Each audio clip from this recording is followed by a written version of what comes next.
नमस्कार प्रिय दोस्तों हमारा भविष्य पहले से ही लिखा होता है। ऐसा कई लोग मानते हैं अथवा कई लोग इस बात को पूर्ण रूप से नकार देते हैं। ये प्रश्न हमेशा से ही बहस का विषय बना रहता है।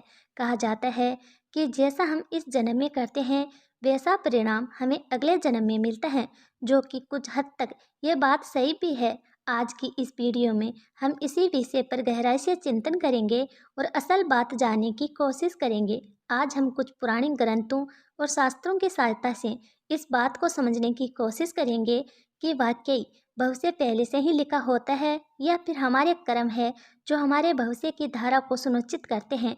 तो चलिए शुरू करते हैं आज का ये टॉपिक। दोस्तों, कृष्ण कथा में हम देखते हैं कि आकाशवाणी हुई थी कि देवकी का 8वां पुत्र कंस का वध करेगा, लेकिन कंस ने यह बात सुनकर कहा कि वह मेरा तब वध करेगा जब मैं उसको उत्पन्न होने दूंगा।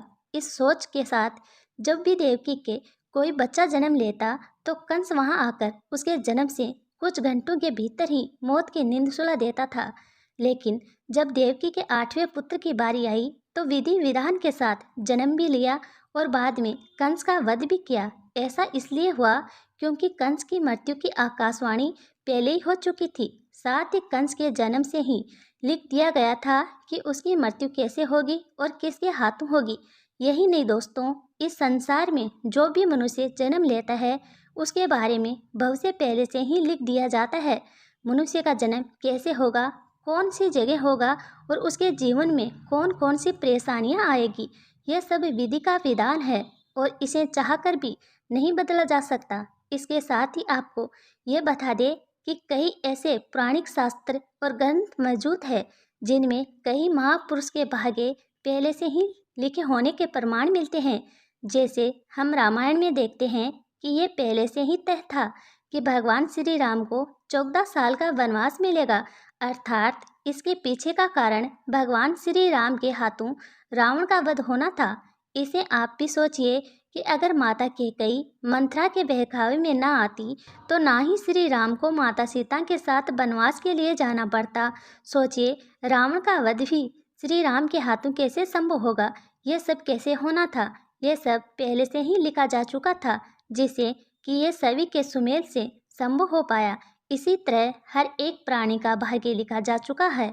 हम सब नाटक के छोटे से पात्र हैं जिनका किसी न किसी उद्देश्य के चलते इस संसार में जन्म हुआ है। लेकिन ये बात भी गलत नहीं है कि आपकी किस्मत आपके कर्मों पर आधारित है। वह कहावत तो आपने सुनी होगी कि जैसा बोओगे वैसा पाओगे। अगर आप अच्छे और पुण्य के काम करते हैं तो आपके साथ सदैव अच्छा ही होगा, लेकिन अगर आपने जीवन में हमेशा बुरे काम किए हैं तो ज़्यादातर संभावना है कि आपको उसका दुष्प्रभाव इसी जन्म में देखने को मिल जाएगा। अर्थात आपने अगर बबूल रूपी बुरे कर्म किए हैं तो आपको आम के फल कैसे मिल जाएंगे। इसलिए हमारे शास्त्रों में हमेशा धर्म और पुण्य के कर्म करने की प्रेरणा दी गई है, क्योंकि यही वह रास्ता है जो हमें इस जन्म मरण के चक्कर से बाहर निकाल सकता है। वरना बुरे कर्म करने वालों को तो भगवान के चरणों में भी स्थान नहीं मिलता। यही नहीं दोस्तों, तुलसीदास जी ने भी इस बात को स्पष्ट रूप से एक चौपाई में कहा है कि कर्म ही प्रधान है, यानी कि जैसा मनुष्य कार्य करेगा वैसा उसे फल मिल जाएगा। इसी के साथ एक ये बात सामने आती है कि पांडु पुत्र अर्जुन के हाथों कर्ण का वध हुआ था। अर्जुन ने कहा कि माधव, मेरे हाथ कांप रहे थे और ये क्या आपने मेरे अपने ही श्रेष्ठ का वध मेरे हाथों लिख दिया है, ये कैसा भाग्य है। तो इस पे श्री कृष्ण ने कहा, हे पांडुपुत्र, मैं कौन होता हूँ किसी मनुष्य को प्रारब्ध देने वाला। ये तो करने का फल है। जिस तरह उसने जीवन में कर्म किए उसे उसके फल स्वरूप परिणाम मिल गया।